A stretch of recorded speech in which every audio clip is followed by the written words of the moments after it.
Quelques jours après son installation, à l'issue de la cérémonie des remises et reprises, la gouverneure du Lualaba a démarré ce mardi 16 juillet 2024 les consultations cruciales avec les forces politiques et sociales, en prélude de la sortie imminente de son équipe gouvernementale. En présence de son vice, Clément Moufoundji, Fifi Masuka Saini a tout d'abord échangé avec le membre de la coordination provinciale de l'Union sacrée de la Nation sous la conduite de Olivier Timwanga. Celui-ci a, au sortir de cette rencontre, invité tous les responsables des partis politiques Union sacrée Lualaba en province à l'unité car la gouverneure Masuka mettra en place un gouvernement fédérateur.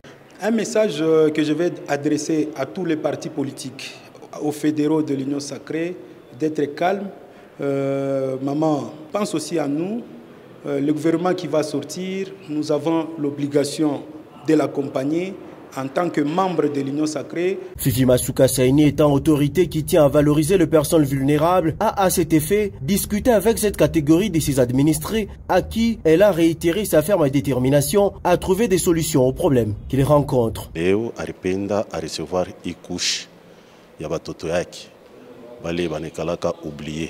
Mais tunaona ke mu province yetu ya Lualaba tuko na mama waro ya munofu ule anapenda bantu bote, anapenda tumwaccompagner.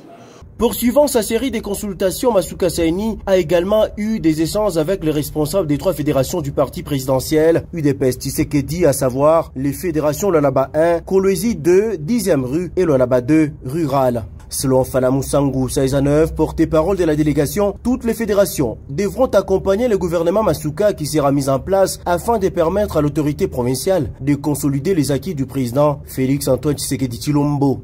Nous venons d'échanger avec l'autorité provinciale. La première des choses, nous avons présenté nos félicitations par rapport à sa brillante élection. Et deuxièmement, il nous a présenté les quelques axes sur lesquels elle entend mener sa politique publique dans la province du Lualaba. C'est notamment, la première des choses, nous devons observer la fraternité, l'amour qui doit nous caractériser. C'est sous une ambiance vraiment d'allégresse, d'enthousiasme que nous venons de clôturer notre consultation. Quand vous voyez chacun de nous, vraiment, c'est pratiquement la joie. Masuka Saini a clôturé la journée par recevoir les députés provinciaux et hauts cadres des regroupements politiques A24, A25 et AN au Lualaba. La gouverneure Masuka vise à former une équipe gouvernementale qui devra répondre aux attentes de la population lualabaise avec des ministres qui ont la probité et la compétence éprouvée afin d'accélérer la mise en œuvre de la volonté politique du chef de l'État dans les territoires de la province cobaltifère. Quelques jours après son installation, à l'issue de la cérémonie des remises et reprises, la gouverneure du Lualaba a démarré ce mardi 16 juillet 2024 les consultations cruciales avec les forces politiques et sociales, en prélude de la sortie imminente de son équipe gouvernementale. En présence de son vice, Clément Moufoundji, Fifi Masuka Saini a tout d'abord échangé avec le membre de la coordination provinciale de l'Union sacrée de la Nation sous la conduite de Olivier Timwanga. Celui-ci a, au sortir de cette rencontre, invité tous les responsables des partis politiques Union sacrée Lualaba en province à l'unité car la gouverneure Masuka mettra en place un gouvernement fédérateur. Un message que je vais adresser à tous les partis politiques, aux fédéraux de l'Union sacrée, d'être calmes. Maman pense aussi à nous, le gouvernement qui va sortir, nous avons l'obligation de l'accompagner en tant que membre de l'Union sacrée. Fifi Masuka Saini étant autorité qui tient à valoriser les personnes vulnérables, a à cet effet discuté avec cette catégorie de ses administrés à qui elle a réitéré sa ferme détermination à trouver des solutions aux problèmes qu'ils rencontrent. Leo aripenda à recevoir ikush ya batoto yake bale banekalaka oublié. Mais tunaona ke mu province yetu ya Lualaba tuko na mama waro ya munofu ule anapenda bantu bote, anapenda tumwaccompagner. Poursuivant sa série de consultations, Masuka Saini a également eu des échanges avec les responsables des trois fédérations du parti présidentiel UDPS Tshisekedi, à savoir les fédérations Lualaba 1, Kolwezi 2, 10e rue et Lualaba 2, rurale. Selon Falamu Sangou Saïzanov, porte-parole de la délégation, toutes les fédérations devront accompagner le gouvernement Masuka qui sera mis en place afin de permettre à l'autorité provinciale de consolider les acquis du président Félix-Antoine Tshisekedi Tshilombo. Nous venons d'échanger avec l'autorité provinciale.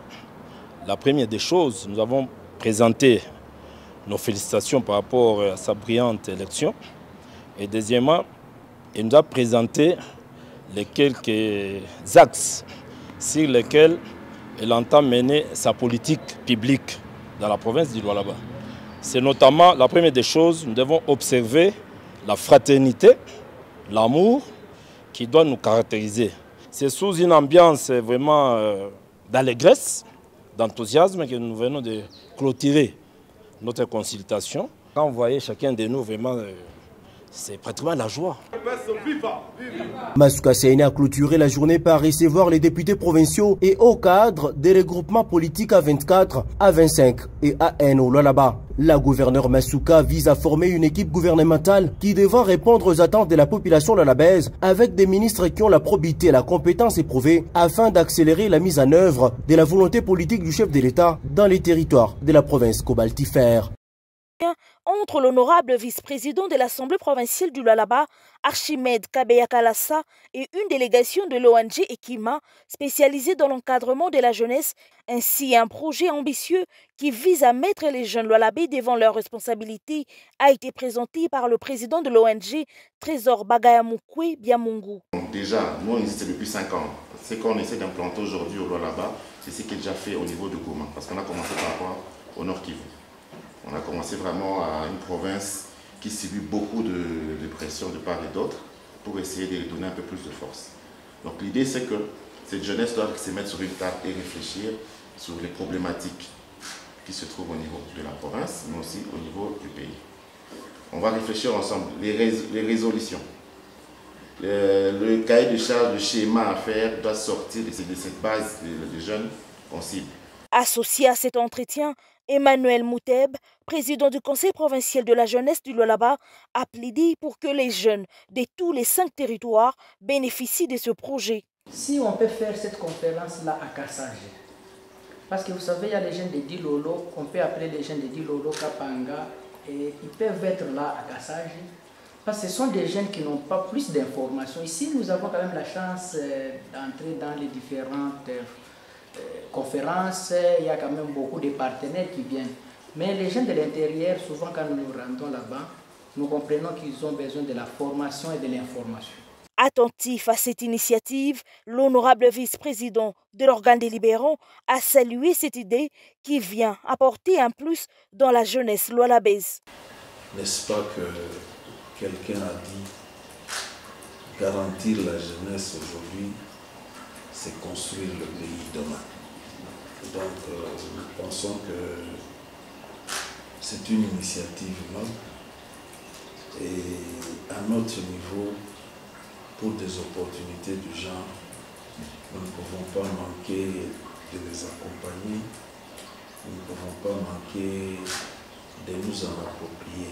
Notons que cet entretien est une prise de contact en prévision de la tournée de paix qui sera organisée au mois de septembre prochain. Investi et notifié, le gouverneur du Tanganyika, Christian Kitungwe Muteba, est rentré à Kalimi ce samedi 13 juillet 2024 via l'aéroport national de Kainda. Le représentant du chef de l'État au Tanganyika a été accueilli au pied d'avion par le représentant des grands chefs coutumiers pour lui remettre les symboles du pouvoir pour guider le Tanganyika et un bouquet de fleurs, signe d'amour qu'il a toujours témoigné envers son Tanganyika. Puis les membres du Conseil de sécurité et le vice-président de l'Assemblée provinciale avant les honneurs militaires.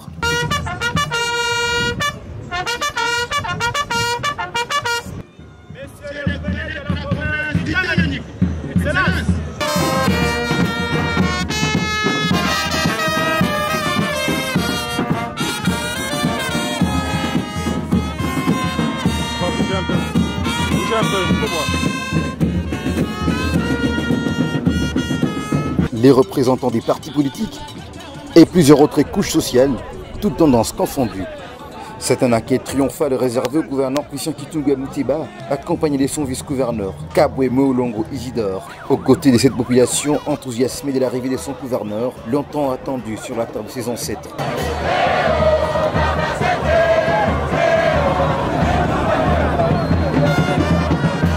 Une foule décidément déterminée de communier avec le nouveau patron du gouvernorat, porteur d'espoir pour transcender les réalités des temps et de l'espace, afin de rebâtir un Tanganyika émergent.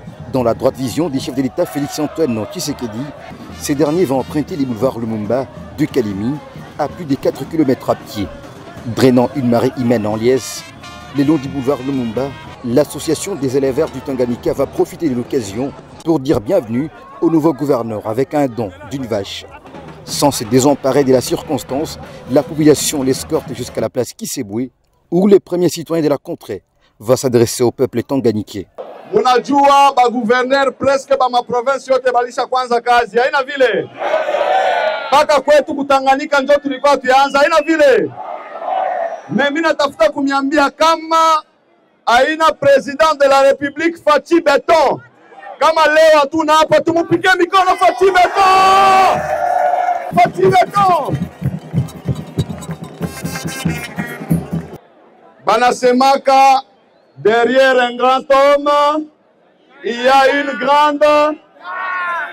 Minapenda mumuonesha mikono yenu Mama Denise Nyakeru, mumupige mikono Mama Denise. Mama Denise alisema hii kunapitikana ya Kutanganyika siitike Christian uko naenda Kutanganyika usatisfaire batoto ya Tanganyika. Na mtu mwingine je crois que mnamfamia ambassadeur ya Nibanza.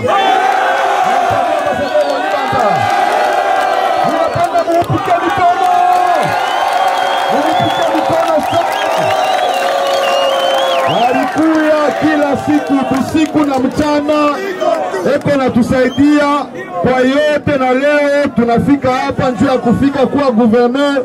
Kama ina ambassadeur kama leo hatuna gouverneur hapa Patanganyika, pika mikono.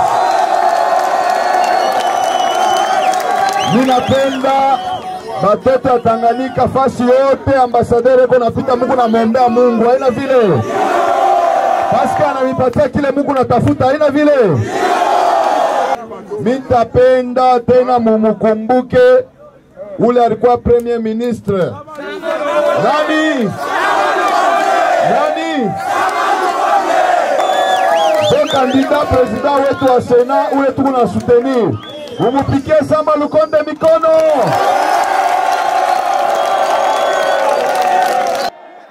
Development yetu ya province. Hakuna mutu atakuja kutufanyizia hayo hapa. Tunapasha kuwa conscient sisi wenyewe watoto wa nini? Tuchunge, tusubiri, Mungu atatusaidia, pamoja na nyinyi tutaweza. Tunasikilizana?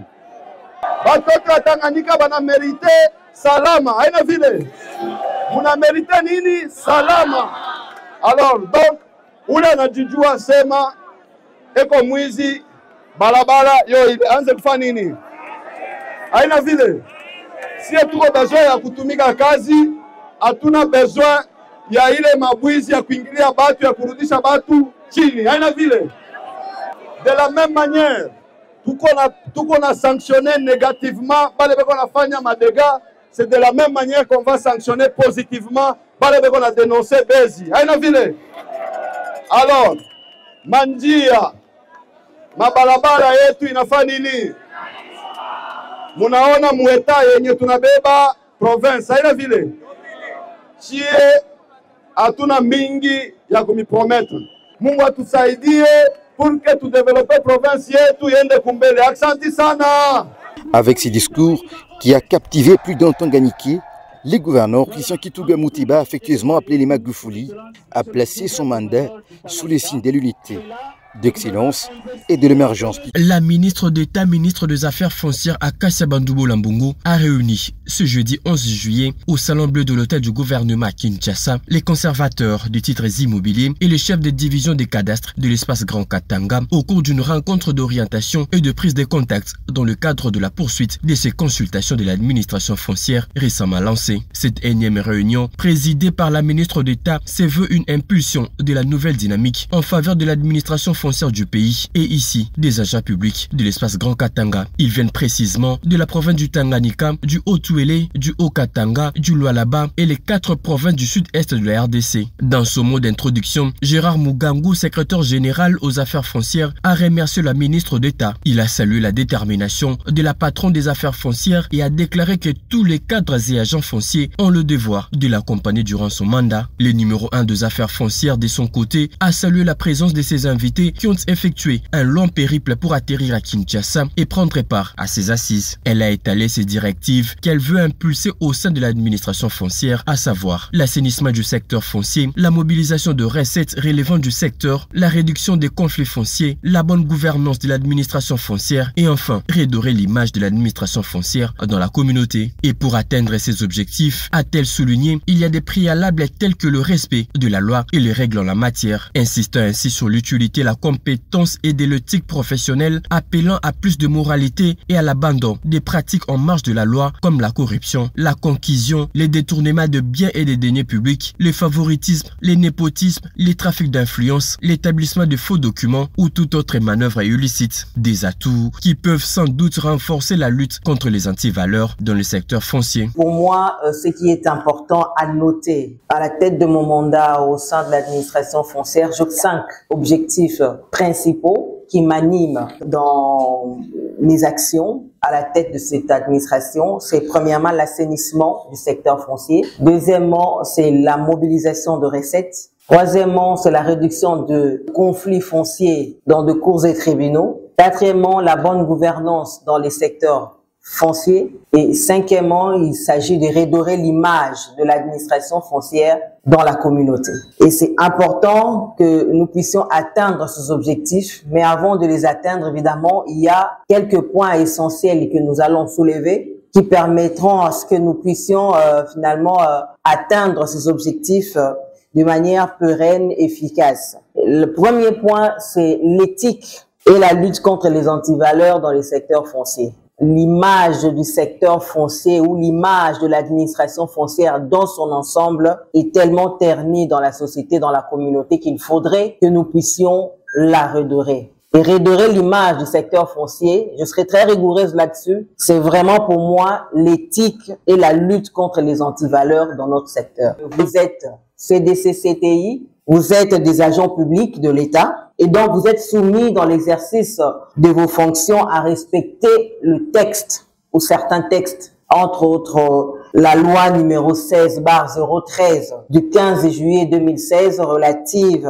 portant statut des agents de carrière du service public de l'État et le décret loi numéro 017/2002 du 3 octobre 2002 portant code de conduite de l'agent public de l'État. Ces statuts, ces lois, vous devez les savoir par cœur parce que ce texte précise, entre autres, les règles de conduite en matière d'intégrité morale et d'éthique professionnelle. Il est important que vous puissiez noter que tout au long de mon mandat en tant que ministre d'État, ministre des Affaires foncières, que les conservateurs et le CDC doivent être dans une forme de moralité ou morale et valeur d'éthique dans la conduite de leurs tâches et missions, mais aussi refléter cela d'une manière professionnelle. Deuxième élément, c'est les normes de lutte contre les antivaleurs dans les milieux socio-professionnels. Et là, j'insiste en rappelant que dans l'exercice de la mission de CDC, de CTI, vous avez les devoirs d'avoir 2 références en termes de valeurs,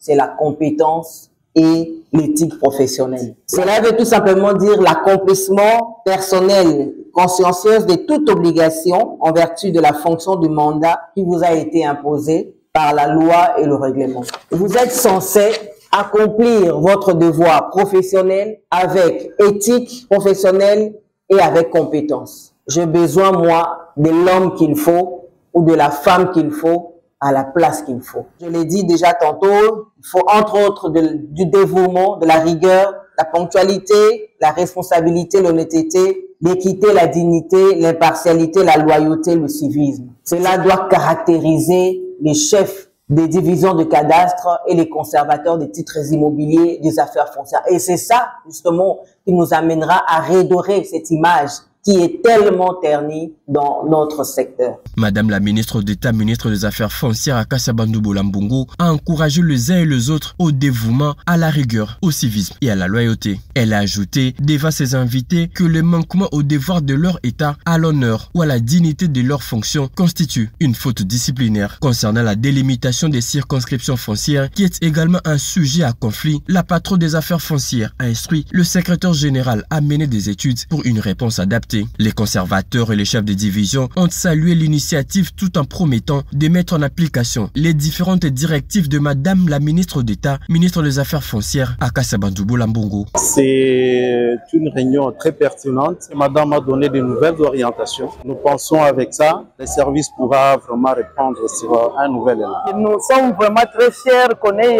une dame à la tête de notre ministère. L'orientation qu'il nous a donnée, on ne fera que la soutenir. Je suis très heureux d'avoir passé ce temps de prise de contact avec son Excellence, Madame la ministre d'État, autour des grandes orientations et des directives sur le fonctionnement de l'administration foncière. Et nous pensons qu'avec elle, les choses vont aller de l'avant. Nous sommes disposés à respecter à la lettre toutes les orientations telles qu'elles ont été données. Et je crois que la population ne pourra qu'être satisfaite. En ce qui concerne les différentes préoccupations des conservateurs et chefs de division des cadastres, la ministre d'État, ministre des Affaires foncières, a promis de se pencher dessus pour des solutions appropriées, insistant au passage sur l'atteinte des objectifs assignés suivant les orientations du chef de l'État, Félix Antoine Tshisekedi Tshilombo. Quelques jours après son installation, à l'issue de la cérémonie des remises et reprises, la gouverneure du Lualaba a démarré ce mardi 16 juillet 2024 les consultations cruciales avec les forces politiques et sociales, en prélude de la sortie imminente de son équipe gouvernementale. En présence de son vice, Clément Moufoundji, Fifi Masuka Saini a tout d'abord échangé avec le membre de la coordination provinciale de l'Union sacrée de la Nation sous la conduite de Olivier Timwanga. Celui-ci a, au sortir de cette rencontre, invité tous les responsables des partis politiques Union sacrée Lualaba en province à l'unité car la gouverneure Masuka mettra en place un gouvernement fédérateur. Un message que je vais adresser à tous les partis politiques, aux fédéraux de l'Union sacrée, d'être calmes. Maman pense aussi à nous. Le gouvernement qui va sortir, nous avons l'obligation de l'accompagner en tant que membre de l'Union sacrée. Fifi Masuka Saini étant autorité qui tient à valoriser les personnes vulnérables, a à cet effet discuté avec cette catégorie de ses administrés à qui elle a réitéré sa ferme détermination à trouver des solutions aux problèmes qu'ils rencontrent. Leo aripenda à recevoir ikush ya batoto yake bale banekalaka oublié. Mais tunaona ke mu province yetu ya Lualaba tuko na mama waro ya munofu ule anapenda bantu bote, anapenda tumwaccompagner. Poursuivant sa série de consultations, Masuka Saini a également eu des échanges avec les responsables des 3 fédérations du parti présidentiel UDPS Tshisekedi, à savoir les fédérations Lualaba 1, Kolwezi 2, 10e rue et Lualaba 2, rurale. Selon Fana Mousangou Saïzanov, porte-parole de la délégation, toutes les fédérations devront accompagner le gouvernement Masuka qui sera mis en place afin de permettre à l'autorité provinciale de consolider les acquis du président Félix Antoine Tshisekedi Tshilombo.